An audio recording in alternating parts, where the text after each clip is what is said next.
তবে এই তেলে যদি উপকার পাই তাহলে তো আমার তার কোথাও যা লাগছে না, কোন ডাক্তারের কাছে যা লাগছে না। বহুত জায়গায় দেখাইছি, বহুত ট্রাই করেছি। চাচার কথা কি বলবো, চাচার কথা তো শুনলেনি, বিচারগত 2 মাস আমি কোথাও যাইনি। তোমার চাচা তো আর তেল নিবে না, তারপরে আমি বললো ভালো হয়ে গেছে, নিবো না। আমি তারপরে ওইটা নিয়ে আইছি, যতটুকু বেঁচে থাকো মানে আমি ব্যবহার করি যাবো এরকম। সবসময় ব্যবহার করবো, যে কারণে এটা পুরো গেলে আবার একটা নিবো, কারণ সবসময় ব্যবহার করতে হবে। এই তেলে যদি উপকার পাই তাহলে তো আমার তার কোথাও যা লাগছে না, কোন ডাক্তারের কাছে যা লাগছে না। বহুত জায়গায় দেখাইছি, বহুত ট্রাই করেছি। ঢাকায় গেছি, 3 ডাক্তার ইয়াদ দিছি, ঢাকায় বেড়ামারে 3 ডাক্তার দেখালাম, যশোর সিএমএসে গেছি, যশোর সিএমএসে 3 বার গেছি। ব্যথার জন্য যে এক একটা ইঞ্জেকশন দিত কত টাকা করে নিত?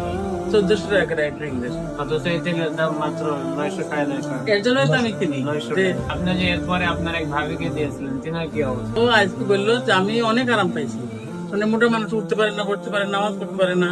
এর জন্য বলছে আমি তেলটা পাই, যা উপকার পাইছি আমি এই তেলটাই ব্যবহার করে দেবো, আর আমার ওষুধ পানি খাওয়ার দরকার নেই। তাই বলছে। আমার বোন পাশের বাড়ির ও সৈয়দপুর থাকে, ও আমার মাধ্যমে তেল নিয়ে আবার হচ্ছে আইসি লিখেছে। আমার বোনের ছেলে, বোনের হচ্ছে ছেলে শাশুড়ি 2 খান লিখছে। বর্ডারের পাশে ওখানে না পারলে এনে আসছে। ফিলিপনগর, দৌলতপুর থানা, ওখান থেকে দুইটা নিয়ে গেছে। 2টা নিয়ে বসে